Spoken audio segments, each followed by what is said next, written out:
నమస్కారం. ఈటీవీ 2 తీర్థయాత్ర కార్యక్రమానికి స్వాగతం. దక్షిణ భారతదేశంలోని శ్రీ వైష్ణవ దేవాలయాలలో అగ్రస్థానం వహించిన దివ్యక్షేత్రం శ్రీరంగం. భారతావనిలో 108 దివ్యక్షేత్రాలుగా కీర్తించబడే వైష్ణవాలయాలలో శ్రీరంగానికి విశిష్టమైన ప్రాధాన్యం ఉంది. తమిళనాడులో తిరుచి నగరానికి 7 కిలోమీటర్ల దూరంలో కావేరీ నదీమ తల్లి ఒడ్డున అలరారుతున్న దివ్యధామమే శ్రీరంగం.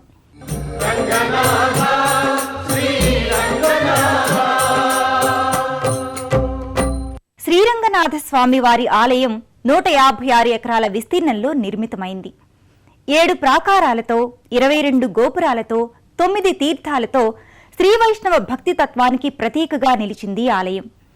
అపురూప వైష్ణవ ధామంగా విరాజిల్లుతున్న ఈ దివ్యాలయాన్ని దర్శించిన వారికి వాస్తు సాంకేతిక విజ్ఞానము, అద్భుతమైన శిల్ప వైవిధ్యం, అన్ని చోట్ల వెల్లివిరుస్తున్న ఆధ్యాత్మిక శోభ భక్తులకు ఆశ్చర్యానుభూతిని కలిగిస్తుంది. దక్షిణ భారతదేశంలోని శ్రీ వైష్ణవ దేవాలయాలలో అగ్రస్థానం వహించిన దివ్యక్షేత్రం శ్రీరంగం. భారతావనిలో 108 దివ్యక్షేత్రాలుగా కీర్తించబడే వైష్ణవాలయాలలో శ్రీరంగానికి విశిష్టమైన ప్రాధాన్యత ఉన్నది. శ్రీరంగ దీపానికి ఎగువన కావేరీ నది 2 పాయలుగా చీలి మరల ద్వీపానికి దిగువన ఒకటిగా ప్రవహిస్తోంది. ఈ 2 జలపాయలకు కావేరి, కొల్లడం అనేవి పేర్లు.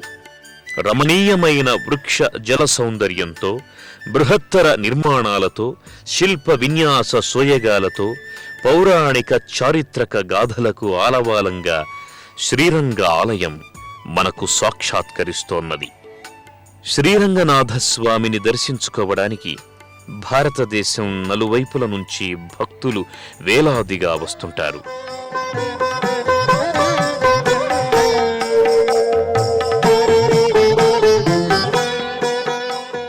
మహిమాన్విత శ్రీరంగ దివ్యక్షేత్రానికి చేరుకున్న భక్తులు ముందుగా ఆలయానికి 1 కిలోమీటర్ దూరంలో ఉన్న పావన కావేరీ నది ఒడ్డుకు చేరుకుంటారు.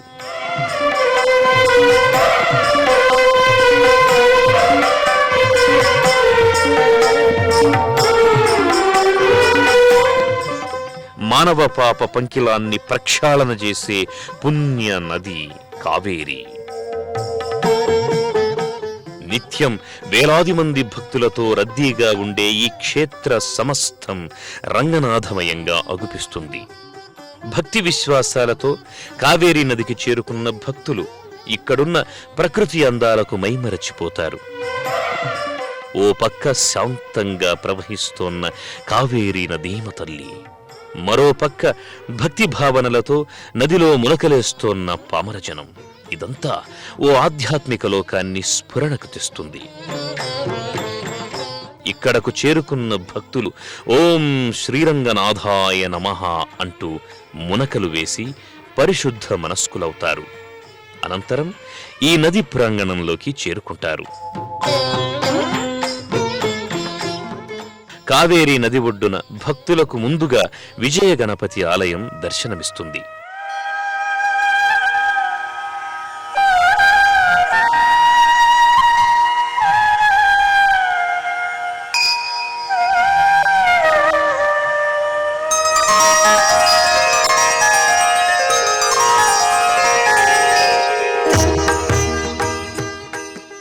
ఈ ఆలయంలోనికి చేరుకున్న భక్తులు శుక్లాం వరధరం విష్ణుం శశివర్ణం చతుర్భుజం అంటూ భక్తి శ్రద్ధలతో ప్రణామాలు అర్పిస్తారు. ఇదే ప్రాంగణంలో మరోపక్క నవగ్రహాల దర్శనం కలుగుతుంది.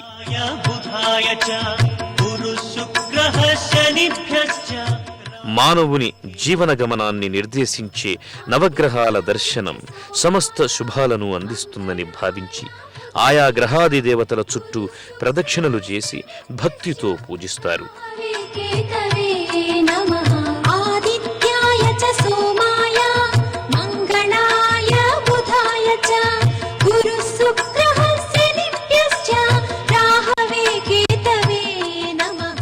శ్రీరంగంలో ప్రవహించే కావేరీ నదీ తీరం పిండ ప్రదానాలకు, పితృదేవతల తర్పణలకు పెట్టింది పేరుగా నిలుస్తోంది.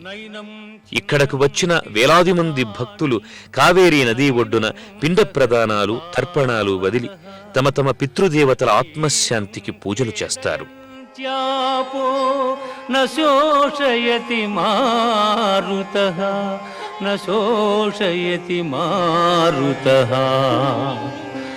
ఆత్మనాశనము లేనిది, ఆత్మను శస్త్రము ఛేదింపజాలవు, అగ్ని దహింపజాలదు, నీరు తడుపజాలదు, వాయువు ఆర్పివేయను సమర్థము కాదు. ఆత్మనాశనము లేనిది. కావేరీ నది ఒడ్డున ఆయా క్రతువులు నిర్వహించడం వల్ల పితృదేవతలకు పుణ్యలోకాలు ప్రాప్తిస్తాయంటారు.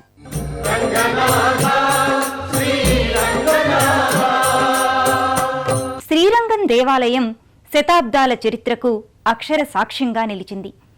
ఎందరో చక్రవర్తులు, మహారాజులు, సేనాధిపతులు, సామంతులు, వ్యాపారులు, భక్తులు తమ స్థాయికి తగినట్లుగా శ్రీరంగాన్ని దివ్యక్షేత్రంగా తీర్చిదిద్దారు. రంగనాథ స్వామివారి అర్చన ఉత్సవాదుల కైంకర్యాలకు గాను భూములను సమర్పించారు. బృహత్తరమైన కట్టడాలు కట్టించారు. భవిష్యత్ తరాల్లో ధార్మిక భావనను పెంపొందించటానికి వందలాది శాసనాలు చెక్కించారు. గోపురాలు, మండపాలు నిర్మించారు.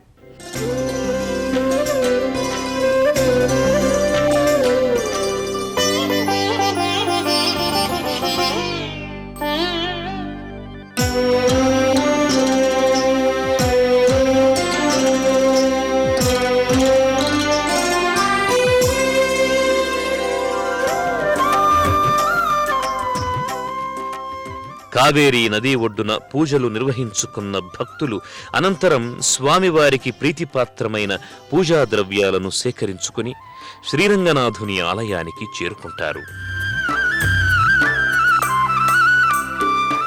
ఆలయాలలో శ్రీరంగ ఆలయానికి ఉన్న విశిష్టత అసామాన్యమైనది. వీటిల్లో మొదటగా భక్తుల నేత్రాలకు గంభీరంగా సర్వోన్నతంగా కనిపించేది మహాగోపురం. దీనిని ఒకప్పుడు బోడి గోపురం అని పిలిచేవారు. అచ్యుతదేవరాయలు ఈ గోపుర నిర్మాణాన్ని మొదలుపెట్టారు. అయితే ఏ కారణం వల్ల ఇది ఆగిపోయింది. అచ్యుత గోపురం, రాయగోపురం అని కూడా దీనిని పిలుస్తారు. అహోబిల మఠాధిపతి అయిన 44వ శ్రీమత్ అళగియ కొంగర్ జియర్ స్వామివారు దీనిని పూర్తి చేయడం జరిగింది.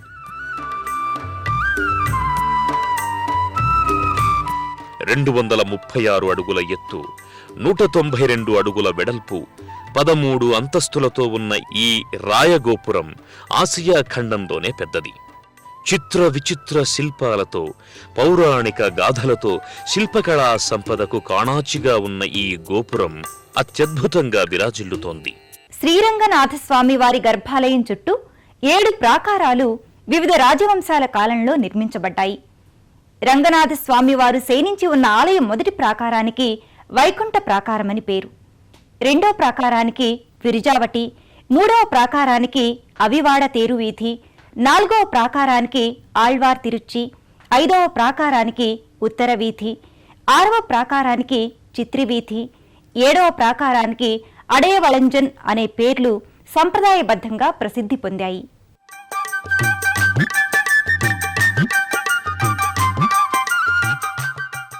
మొదటి గోపురం కింద భాగంలో భక్తులకు ఆంజనేయ స్వామి, గరుత్మంతుల ఆలయం దర్శనమిస్తుంది.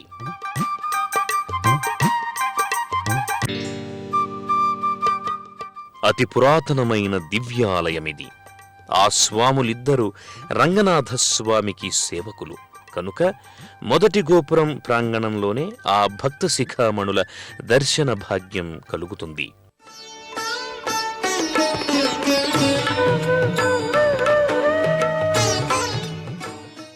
ఆ దేవుళ్లను దర్శించుకున్న భక్తులు వరుసగా గోపురాలను దాటుకుంటూ ప్రధాన ఆలయ గోపుర ప్రాంగణానికి చేరుకుంటారు.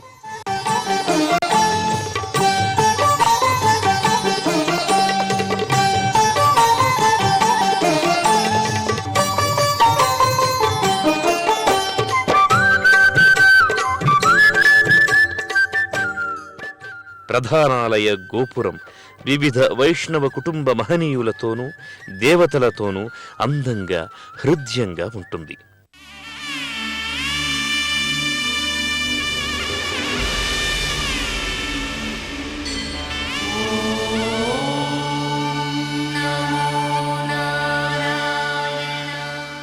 శ్రీరంగంలో రంగనాథ స్వామి వేంచేసిన తీరును తెలియచేసే ఒక పౌరాణిక కథ మనకు వినవస్తుంది. సృష్టికర్త అయిన బ్రహ్మ పాలకడలిలో శేషతల్పమున శయనించే రూపంలో ఉండే శ్రీహరిని ఎల్లప్పుడూ అర్చించాలని సంకల్పించుకున్నాడు. అందుకు శ్రీమన్నారాయణుడు అనుగ్రహించాడు. శ్రీరంగం అనే విమానంలో శయన రూపంలో దివ్య విగ్రహంగా బ్రహ్మదేవునికి అందివచ్చాడు. బ్రహ్మ భక్తి శ్రద్ధలతో సృష్టిలోనే ప్రథమ విగ్రహ రూపంగా నిలిచిన రంగనాథుణ్ణి పూజిస్తుండేవాడు.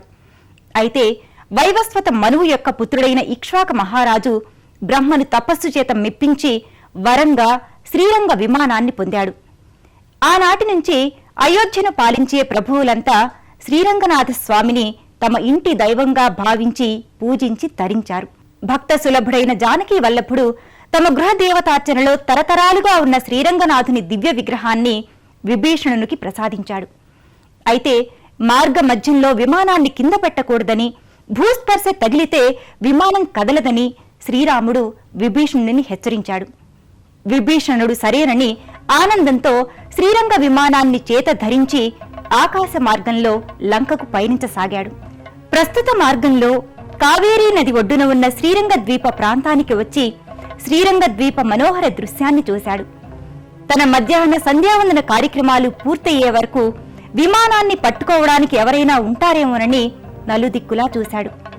అయితే పావన కావేరీ మధ్యస్థిత ద్వీపమే శ్రీరంగనాథుడికి భక్తులకు యోగ్యమైన దర్శనీయమైన స్థలంగా భావించి దేవతలు తమ కార్య సాఫల్యత కోసం వినాయకుణ్ణి పంపించారు. మాయా వేషధారి అయి బాలుని రూపంలో దగ్గరకు వస్తున్న వినాయకుణ్ణి చూచి సంతసించి తాను వచ్చే వరకు విమానాన్ని చేతిలో పట్టుకోమని, నేల మీద పెట్టవద్దని చెప్పి విభీషణుడు సంధ్యావందనానికి ఉపక్రమించాడు. అయితే వినాయకుడు విమానం బరువు మోయలేనట్లుగా నటిస్తూ విభీషణుణ్ణి పిలిచి విమానాన్ని నేల మీద పెట్టేశాడు. ఈ చర్యకు విభీషణుడు వినాయకుడి మీద ఆగ్రహించగా వినాయకుడు పారిపోయాడు. తర్వాత చింతిస్తూ నేలలో కూరుకుపోయిన విమానాన్ని లేవనెత్త ప్రయత్నించి విఫలుడయ్యాడు. నిరాశతో దుఃఖితుడై ఉన్న విభీషణుడితో శ్రీరంగనాథ స్వామి, భక్త, నాకు ఈ ప్రదేశం ప్రీతికరంగా ఉంది. భక్తజన రక్షణార్థమై ఇక్కడే ఉంటానని, ఇక్కడి నుంచే నిన్ను నేను అనుగ్రహిస్తానని పలికాడు.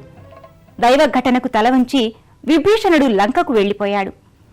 పౌరాణిక కథ జరుగుతున్న సమయానికి కావేరీ పరిసర ప్రాంతాలను ధర్మవర్మ అనే రాజు పాలిస్తున్నాడు.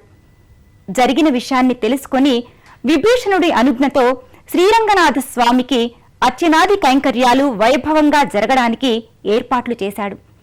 అలాగే మొట్టమొదటిసారిగా స్వామికి బ్రహ్మోత్సవాలను నిర్వహించాడు. విశాలమైన ఈ ప్రాంగణంలో భక్తులకు ముందుగా గరుడ మండపం దర్శనమిస్తుంది.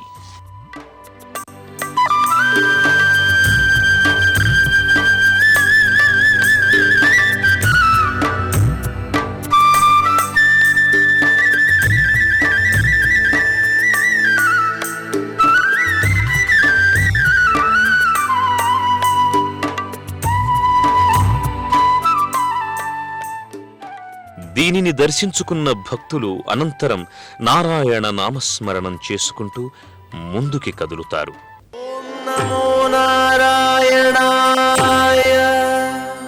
గరుడ మండపానికి ఎదురుగా ఉన్న ముఖమండపానికి చేరుకుంటారు. పదుల కొద్దీ స్తంభాలతో అందంగా ఆహ్లాదకరంగా ఉన్న ఈ మండపం మొదటి భాగంలో భక్తులు రాతి ధ్వజస్తంభాన్ని దర్శించుకుంటారు. ఈ ధ్వజస్తంభానికి సమీపంలో బలిపీఠం కూడా కానవస్తుంది. ధ్వజస్తంభం చుట్టూ ప్రదక్షిణలు చేసి భక్తి నమస్కారాలు చేసిన భక్తులు అనంతరం ఇదే ప్రాంగణంలో కుడివైపున ఉన్న అభయాంజనేయ స్వామి వారి సన్నిధికి చేరుకుంటారు. భారీ విగ్రహ రూపంలో స్వామి శిలారూపంలో భక్తులకు ఇక్కడ దర్శనమిస్తారు. ఆయా మూర్తులను దర్శించుకున్న భక్తులు మనోజవం మారుతతుల్య వేగం అంటూ తీర్థప్రసాదాలు స్వీకరించి అనంతరం మరో ప్రాకారంలోకి చేరుకుంటారు.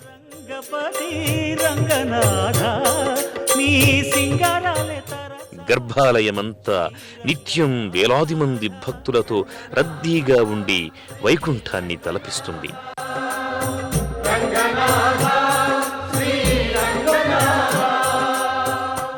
నిత్యం రంగనాథ నామస్మరణంతో మారుమ్రోగే గర్భాలయంలోని శ్రీరంగనాథుణ్ణి భక్తులు దర్శించుకుని కైమోడ్పులర్పిస్తారు. ఆది పురుష అఖిలాంతరంగ అఖిలాంతరంగ అఖిలాంతరంగ.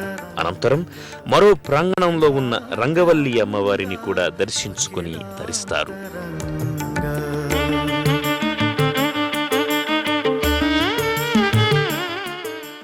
శ్రీరంగనాచ్యార్ కోవెలగా, తాయార్ సన్నిధిగా, శ్రీరంగనాయక మందిరంగా ఈ గుడిని భక్తులు పిలుస్తుంటారు. ప్రతి శుక్రవారం నాడు హరిప్రియకు వైభవంగా తిరుమంజనం, మనోహరమైన అలంకారం, విశేష పూజలు జరుగుతాయి. ఈ ఆలయానికి సమీపంలోనే ఆర్త భక్తజన సంరక్షణార్థమై నరసింహస్వామి ఆలయం నిర్మించబడింది. శ్రీరంగంలో నిర్మించబడిన ఉపాలయాలలో చక్రతాళ్వార్ వేంచేసిన ఆలయం భక్తులను ఆకర్షిస్తుంది. ఇక్కడున్న సుదర్శన స్వామి భక్త రక్షకుడు. అయితే ఈ స్వామి వెనుక భాగంలో చతుర్భుజాలతో చక్రాన్ని ధరించిన ఉగ్ర నరసింహస్వామి ఉండడం విశేషం. శ్రీరంగనాథుని ఆలయంలో సంవత్సరంలో 4 బ్రహ్మోత్సవాలు జరుగుతాయి. వీటిలో మకర మాసంలో జరిగే బ్రహ్మోత్సవాలు విశిష్టమైనవి. గజేంద్ర మోక్ష ఉత్సవం, వసంతోత్సవం, తైల సమర్పణోత్సవం, పవిత్రోత్సవం, విజయదశమి ఉత్సవం, ఊంజల్ ఉత్సవం, కర్పూర పడియెత్త సేవా ఉత్సవం, మహిళీ ఉత్సవం, తెప్పోత్సవం, ఇలా ఎన్నో ఉత్సవాలు ఇక్కడ ఘనంగా నిర్వహిస్తారు. శ్రీరంగనాథ స్వామి వారికి రోజు రాత్రి సమయాలలో చేసే ప్రాకారోత్సవం అత్యంత నయన శోభితం.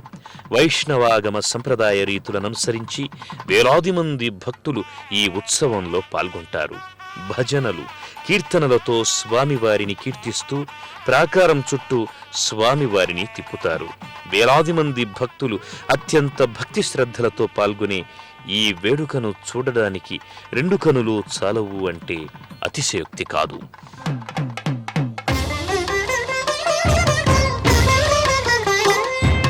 తిరువేదుల మెరసి దేవదేవుడు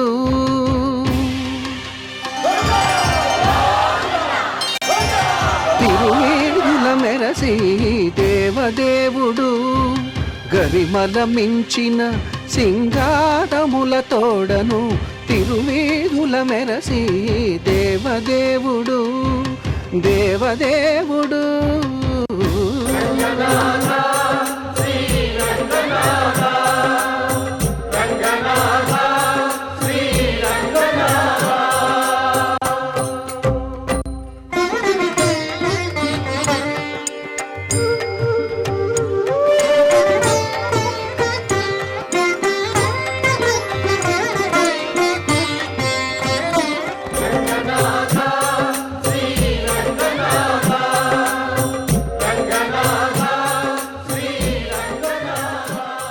శ్రీ వైష్ణవ దివ్యక్షేత్రాలలో మకుటాయమానమైన పుణ్య ప్రదేశం శ్రీరంగ క్షేత్రం.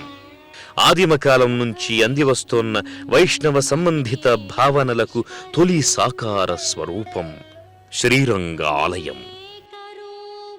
శ్రీరంగనాథ నామస్మరణం సర్వ దుష్కర్మ నివారణం సత్పుణ్యజనకం. అమేయము, అద్వితీయ మహిమాన్వితము అయిన శ్రీరంగ క్షేత్ర ఆలయ దర్శనం మన పూర్వజన్మల సుకృత ఫలం.